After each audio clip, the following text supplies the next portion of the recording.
Hi, welcome to our DGI physics classes. Today discuss about the topic laws of motion. Derive expression for the maximum possible speed of a car moving on a banked road. అంటే banked road అంటే అర్థం ఏంటి? మనం road మీద car మీద వెళ్తున్నప్పుడు ఎక్కడా straight roads ఉండవు కదా, ఎక్కడో దిక్కున మనకు కరువు వస్తుంది. కరువు వచ్చినప్పుడు ఆ రోడ్ దగ్గర ఏం చేస్తారంటే స్మూత్గా వేయండి, కొద్దిగా ఇలా ఇలా క్రాస్గా పెడతారు అనమాట రోడ్డు. అంటే ఇలా ఇలా ప్లేన్గా ఉండదు, ప్లేన్గా ఉండకుండా ఏం చేస్తారు, కొద్దిగా ఇలా హైట్ పెంచుతారు. అంటే ఒక దిక్కున హైట్ పెడతారు, ఒక దిక్కున డౌన్ పెడతారు. ఎందుకంటే ఇలా పెట్టడం వల్ల యాక్సిడెంట్లు అనేవి తగ్గుతాయి అనమాట. అంటే దీన్నే మనం బ్యాంక్ రోడ్ అంటాం.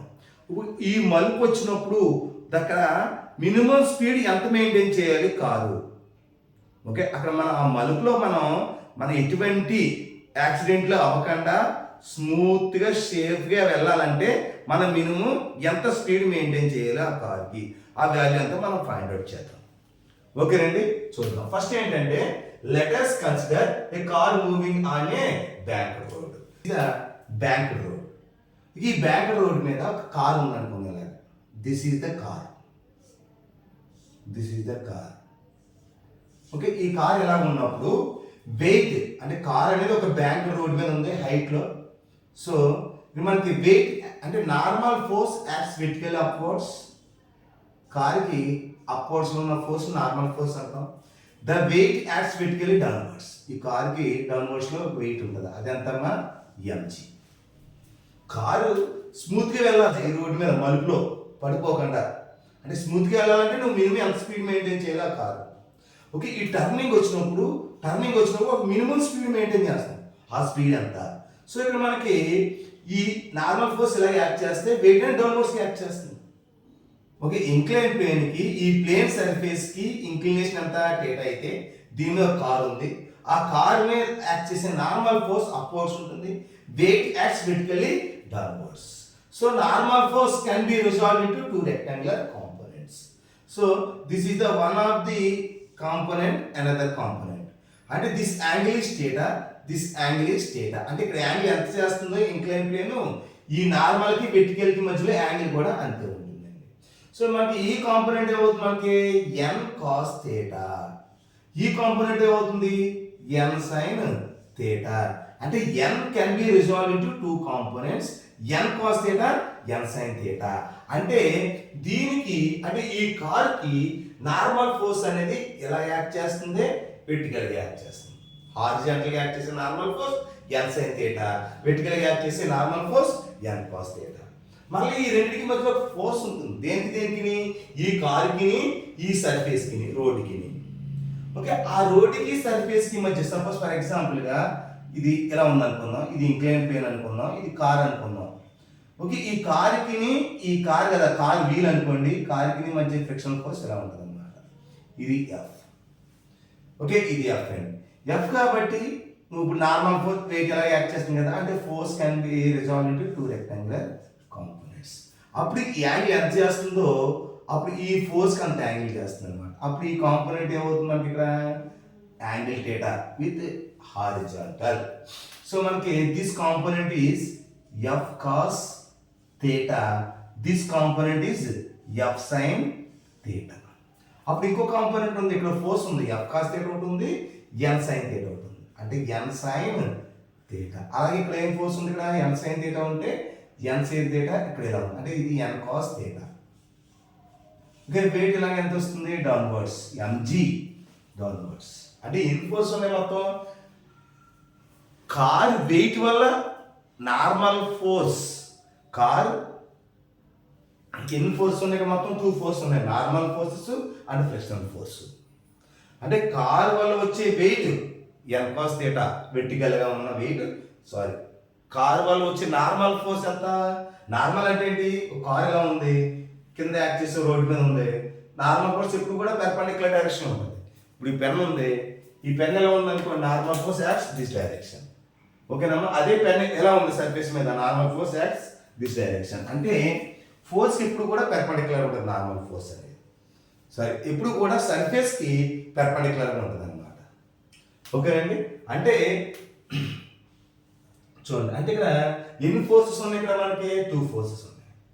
హారిజాంటల్ డైరెక్షన్లో 2 ఫోర్సెస్ ఉన్నాయి, వెర్టికల్గా 2 ఫోర్సెస్ ఉన్నాయి. Upward forces, downward forces, right side forces and left side forces. అంటే కారు ఇలా రోడ్ మీద తిరుగుతున్నప్పుడు ఈ డైరెక్షన్ ఒక ఫోర్స్ యాక్ట్ చేస్తుంది. ఆ ఫోర్స్ని సెంట్రిపెటల్ ఫోర్స్ అంటాం. అంటే ఈ కార్ ఇలా టర్నింగ్ అవుతున్నప్పుడు towards centre of force act చేస్తుంది, ఏవే from the centre of force act చేస్తుంది. సో ఈ కరువు దగ్గర ఒక సెంటర్ తీసుకుంటే ఒక రేడియస్ ఉంటుంది. అంటే ఏవే ఫ్రమ్ ది సెంటర్ యాక్ట్ చేసే ఫోర్స్ అంటే దిస్ డైరెక్షన్ లో ఉన్న ఫోర్స్ ని సెంట్రిపెటల్ ఫోర్స్ అంట. అంటే mv²/r అని చెప్తాము. అంటే mv²/r అనేది సెంట్రిపెటల్ ఫోర్స్. సెంట్రిపెటల్ ఫోర్స్ అంటే కారుకి బయట సర్క్యులర్ మోషన్ లో తిరుగుతున్నప్పుడు కారు బయటకున్న force mv²/r. Towards the centre ఉన్న ఫోర్స్ ని సెంట్రిఫ్యూగల్ ఫోర్స్ అంటాము. Centripetal force mv²/r, centrifugal force mv²/r same. So ఇక్కడ మనకి ఎలాంగ్ హారిజాంటల్ డైరెక్షన్ ఉన్న ఫోర్సెస్, ఎలాంగ్ వర్టికల్ డైరెక్షన్ ఉన్న ఫోర్సెస్ కార్కి. ఓకేనమ్మా. ఫస్ట్ ఎలాంగ్ వర్టికల్ డైరెక్షన్ ఉన్న ఫోర్స్ ఏంటో చూద్దాం. ఏంటి మనకి వర్టికల్ డైరెక్షన్ ఉన్న ఫోర్స్? ఫస్ట్ అప్వర్డ్ ఫోర్స్ అంటే total upward force is equal to total downward forces. అంటే అప్వర్డ్ ఫోర్స్ అంటే n cos θ is equal to f sin θ plus mg. F అంటే మనకి ఫ్రిక్షనల్ ఫోర్స్. అంటే ఫ్రిక్షన్ ఎలా ఉందంటే దిస్ డైరెక్షన్. అంటే frictional force F is equal to అంటే Fs కాబట్టి రెస్ట్ లో ఉంటుంది కాబట్టి మాక్సిమం స్టాటిక్ ఫ్రిక్షనల్ ఫోర్స్ ఉంటుంది కాబట్టి μs ఇంటూ n. అంటే Fs ప్లేస్ లో this is the static frictional force. అంటే ఎలా అర్థం? n cos θ is equal to Fs place లో ఎలా అర్థం? μs into n sin θ. Okay, μs into n sin θ plus mg. ఇది ఈ వాల్యూ నేను తీసుకొచ్చింది. అంటే n cos θ is equal to minus తీసుకొస్తే minus μs into n sin θ is equal to mg. ఇప్పుడు n కామన్ తీసాం అనుకోండి, n into cos θ minus μs into sin θ is equal to mg. So నాకు n కావాలనుకోండి, n is equal ఎంత వస్తుంది? mg by ఎంత వస్తుంది? Cos θ minus μs into sin θ. Okay, ఈ n వాల్యూని అలా వచ్చాను పక్కన, తర్వాత ఉపయోగపడుతుంది. ఇదంతా ఇది ఫ్రమ్ డయాగ్రామ్ నుంచి. ఓకే, ఎలాంగ్ వెర్టికల్ అనమాట. ఓకే, ఇక్కడ ఏం అర్థం? ఎలాంగ్ వై యాక్సిస్ అని పెట్టి ఇది రాశారు. Next along x axis. Along x axis ని చూద్దాం. ఎలాంగ్ x యాక్సిస్ మీద ఉన్న force n sin θ, f cos θ. రెండు ఒకే డైరెక్షన్ ఉన్నాయి కాబట్టి రెండు ప్లస్ చేసేయండి.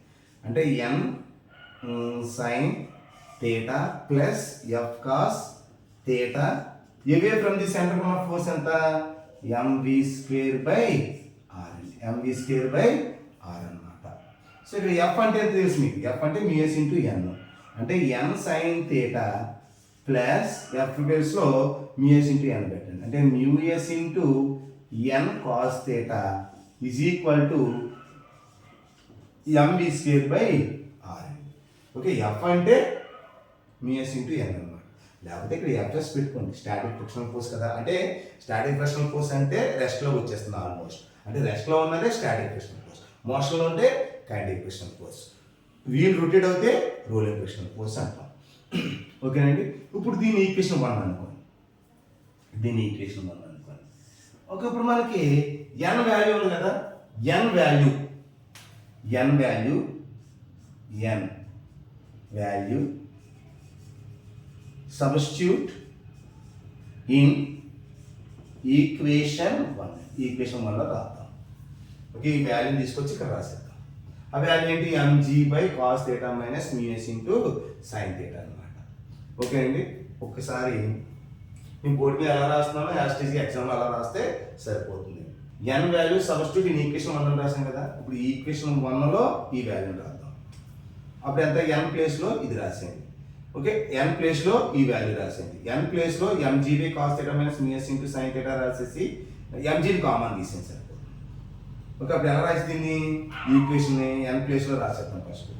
అంటే ఎలా రాద్దాం అంటే n ప్లేస్లో mg ఇంటూ అంటే ఇక్కడ mg ఉంటుంది, ఇక్కడ mg ఉంటుంది. ఓకే, n అంటే mg కదా, సారీ. ఓకే, మీ n value substitute in equation 1. Equation 1లో ఈ n వాల్యూని తీసుకొచ్చి ఇక్కడ రాసాను. n వాల్యూ ఏంటంటే mg బై ఎంతమ్మా, mg by cos theta minus mu s sine theta. n ప్లేస్లో ఈ వాల్యూ రాశాను. ఇంటూ ఎంతమ్మా, into sine theta. Next plus ఎంతమ్మా, మ్యూఎస్. ఓకే, మ్యూఎస్ ఇంటూ మళ్ళా n ప్లేస్లో ఇది రాశాను. mg బై ఎంత, cos theta minus mu s into sine theta bracket close చేసింది. ఓకే, n ప్లేస్లో ఇంటూ ఎంతమ్మా, కాస్ థీటా ఈజ్ ఈక్వల్ ఎంత, ఈజ్ ఈక్వల్ ఎంత ఇక్కడ మనకి mv square by r. mv square by r just n ప్లేస్లో వాల్యూ రాసేది. చూడప్పుడు మనం ఏం చేద్దామంటే దీన్ని mg కామన్ తీసేద్దాం.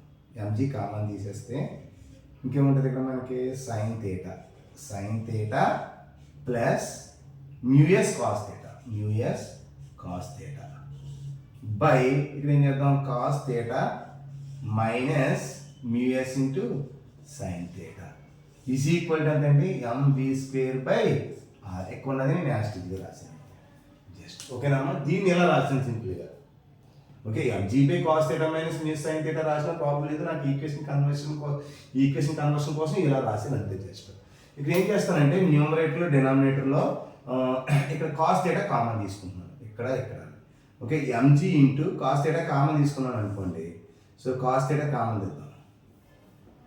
ఓకే, కాస్ థీటా కామన్ చేస్తే ఏముంటుంది ఇక్కడ మనకి, కాస్ థీటా కామన్ చేస్తే ఇక్కడ ఎలా రాసుకో, sign theta by cos theta కింద రాయొచ్చు.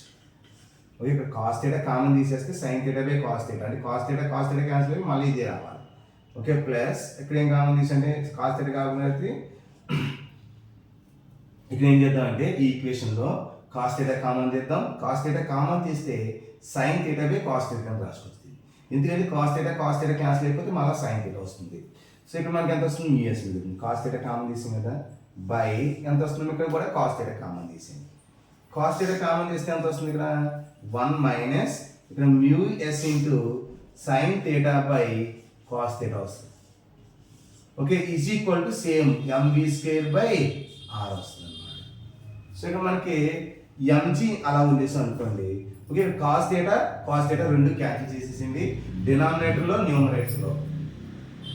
ఇక్కడ వాల్యూ ఎంత వస్తుంది మనకి, ఎంత వస్తుంది మనకి చూడండి, ఇక్కడ sine theta. Okay, sign theta by cos theta అంటే ట్యాన్ థీటా ప్లస్ మ్యూఎస్ బై ఎంతమ్మా, 1 minus mu s into tan theta అనమాట. మ్యూఎస్ ఇంటూ ట్యాన్ థీటా అంటే sign theta by cos theta అంటే ఏంటమ్మా, ట్యాన్ థీటా. ఇక్కడ ట్యాన్ థీటా రాసుకోవచ్చు, ఇక్కడ ట్యాన్ థీటా రాసుకోవచ్చు. ఈజ్ ఈక్వల్ ఎంత వస్తుంది మనకి, mv స్క్వేర్ బై r అండి. ఇదంతా ఇక్కడ వరకు రాసుకున్నాము.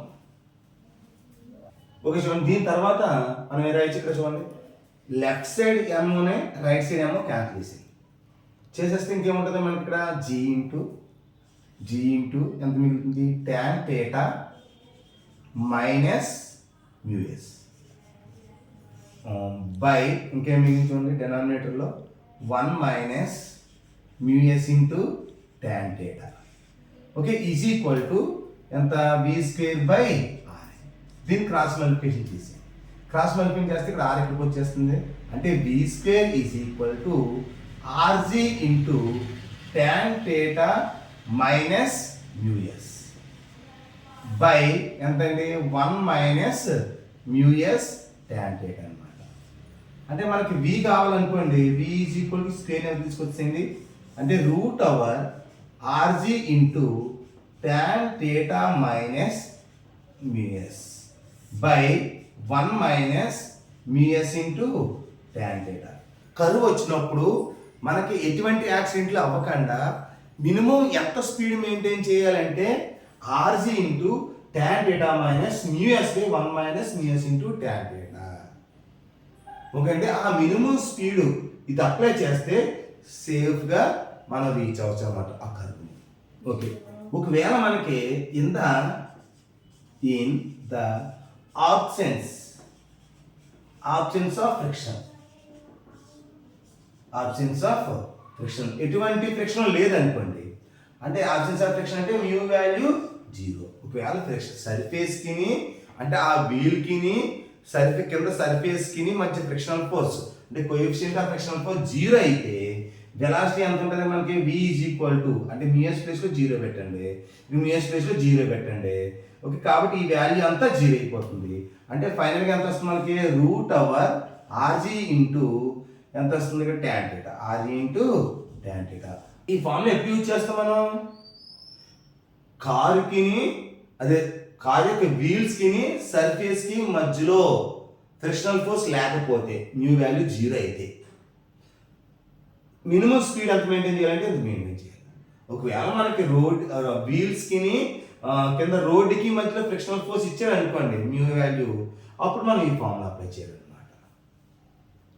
ఓకేనండి. ఓకే, ఈ వీడియో కనుక నచ్చినట్లయితే లైక్ చేయండి, షేర్ చేయండి. ఏమైనా డౌట్స్ ఉంటే కామెంట్ రూపంలో సెండ్ చేయండి. Please subscribe the my DGR physics classes. Thank you.